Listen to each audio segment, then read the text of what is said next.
আসসালামু আলাইকুম এভরিওয়ান, কেমন আছেন? আশা করি সবাই ভালো আছেন। অফিস থেকে বাইরে হলাম লাঞ্চে বাসা যাওয়ার জন্য। হঠাৎ করে বাইসতে ওইটা বলে যে চলো আজকে বাসা না যায় অন্যদিকে লাঞ্চ করি। চিন্তা করলাম আসলে তো অনেকদিন ধরে বাইরে খাওয়া পড়ে না, তো আমি বললাম চলো বাতিজা আজকে আমরা সবাই মিলে বাইরে লাঞ্চ করি। বাইসটা তো আমার কথা শুনে মহা খুশি। এদিকে তো আমরা দোকানে আসা বললাম, দোকানে এসে তো বাইসতে আমার মোবাইল টিপা টিপি শুরু করে দিচ্ছে। এদিকে তো আবার বলতেছে মামা তুমি কি খাবা, আমি বলতেছি চাচা তুমি কি খাবা। আমরা কথা কইতে কইতে আমাদের খাবার আইসা পড়ছে। বাইসটা তো আমার ডিম দেখাইতেছে কি মামা তুমি খাবা, আমি বলি না বাতিজা তুমি খাও।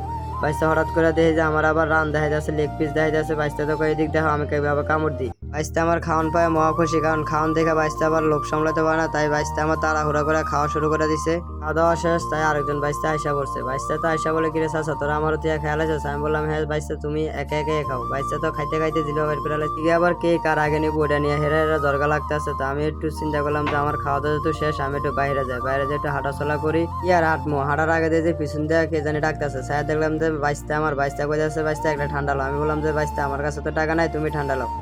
ওইদিকে আবার বাইসটা আবার ক্যাশ কাউন্টারে খাড়া রয়েছে। বাইসটা কই কিরে বাইসটা তোরা আমার দিয়ে চলে গেছস? আমি বললাম যে না বাইসটা তোর তো যাই নাই, তুমি বিল দাও। বাইসটা তো খাড়া খাড়ায় বিল দিতে আছে, বিল দেওয়া শেষ। তো বাইসটা আবার কইতেছে চলো একটু সামনে। বললাম যে ঠিক আছে চলো সামনে একটু হাঁটতে যাই। হাঁটতে হাঁটতে বাইসটা আমার এক জায়গায় খাড়া গেলো, এনে ফ্ল্যাট বিক্রি বেচা কিনা হয়। আমি চিন্তা করলাম যে বাইসটা আবার ফ্ল্যাট দিয়ে কি করবো। ও আচ্ছা বাইসটা তো সামনে বিয়া করবো।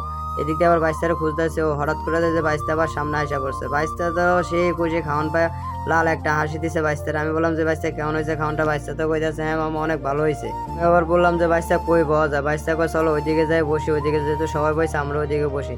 এদিক দিয়ে আমরা আইসা পড়ছি, আরেক বাইসটা আসে না। বাইসটারে তো বারবার খুঁজতেছি কই আছে কই আছে, বাইসটা তো আসতে আসে না। হঠাৎ করে দেয় যে বাইসটা আবার সামনে আইসা পড়ছে।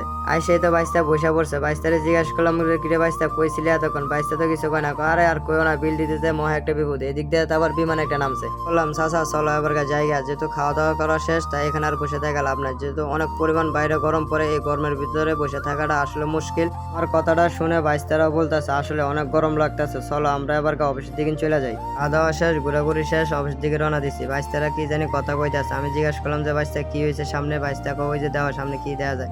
আমি তাকাই বললাম কই কি আছে? বাইসটা বলে দেখো একজন লাইক দিছে, একজন কমেন্ট করছে, একজন শেয়ার করছে।